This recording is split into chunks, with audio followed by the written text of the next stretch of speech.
Get in there, Eghorn said, and slammed the cell door shut behind them. What do we have in here? Bobblewort said. He took the twins' bags to a table on the side of the room and dumped all their belongings out onto it. Stay out of there, Alex said as she watched helplessly. There, for the entire room to see, was the glass slipper, the lock of hair, the chunk of a basket, the map, the journal, the dagger, their sack of gold coins, and everything else the twins had been carrying. Thankfully, the troll and goblin only seemed interested in the dagger and the sack of gold coins. They took those with them and dumped everything else in a pile of waste on the side of the table. Rest up. You'll have a long day tomorrow, Bobblewort said, and then shared a laugh with Eghorn and left the room with their cart. All the other slaves stared at Alex and Connor through their cell bars. They had sympathy in their eyes, so sorry that the twins were about to experience everything they had endured for however long they had been there. Does anyone know how to get out of here? Alex asked, but none of them responded, as if they had been trained not to speak. Even the children were silent. How is this happening? Connor grunted. He violently shook the bars of the cell, but they didn't budge. That's no use, said a voice behind the twins. Those bars are made out of pure stone. Alex and Connor turned to face the prisoner occupying the cell next to theirs. Crouched over in the darkest corner of his cell was an old man. He was thin and had a long gray beard and tattered clothing. There's got to be some way out of here, Connor said. I've heard every man and woman say that when they were first brought here, the old man said. But sadly, there isn't. How long have you been here? Alex asked him. Years, the man said. He leaned forward, and the light fell on his face.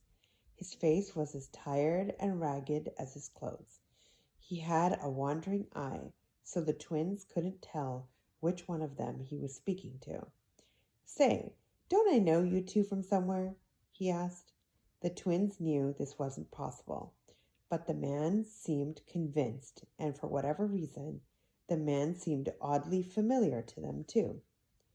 I don't believe so, Alex said. We're rather new to the area. I could swear it, the old man said. Are you sure I never traded you a magic flute for a chicken? Or perhaps a singing flower for a lamb? No.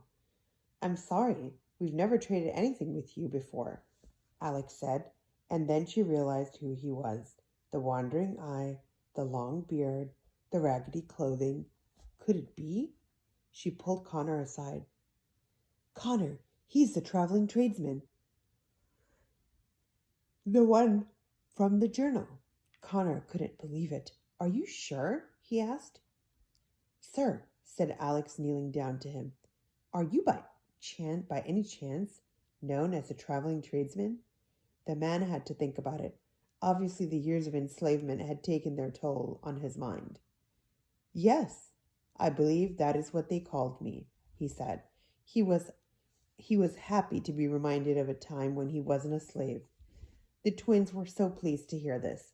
Ask him if he knows what happened to the man who wrote the journal, Connor whispered into Alex's ear, and she nodded. Mr. Tradesman? Alex said. Do you remember a man coming to you and asking about the wishing spell? The wishing spell? The tradesman asked. At first, it seemed he had no idea what she was talking about, but then recognition dawned on his face. Why, yes, I do.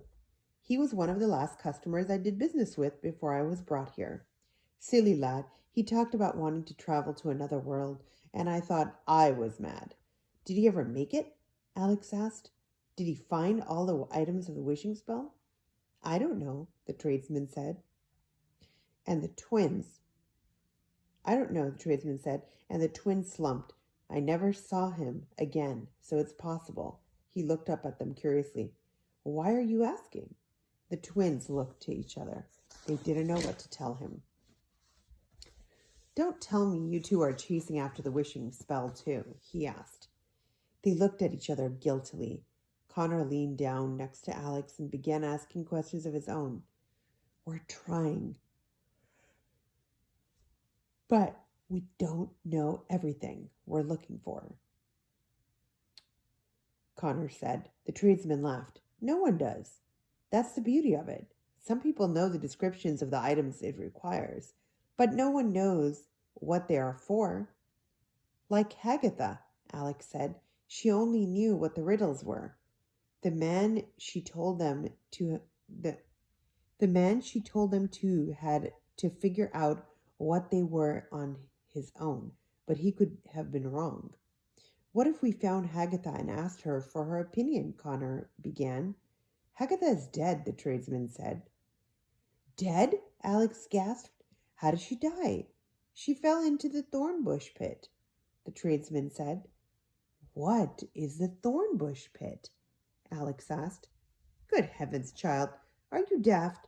After the curse was broken on the sleeping kingdom, all the thornbush and shrubbery that had grown wild around the kingdom was cleared out and dumped into a large and deep pit, the tradesman said. Hagatha was collecting some of the thornbush for her home and fell in. That's awful, Alex said. She called for help for days, but no one would help her. No one wanted to help an old hag, the tradesman said. Just before she died, Hagatha cursed the thorn bush so that it would grow onto anything or anyone near it and pull it straight to the bottom where she was trapped forever. That's intense, Connor said. Since then, however, it's been used as a wasteland. People from all over the kingdom journey there to drop off anything they would never want to see again, he said.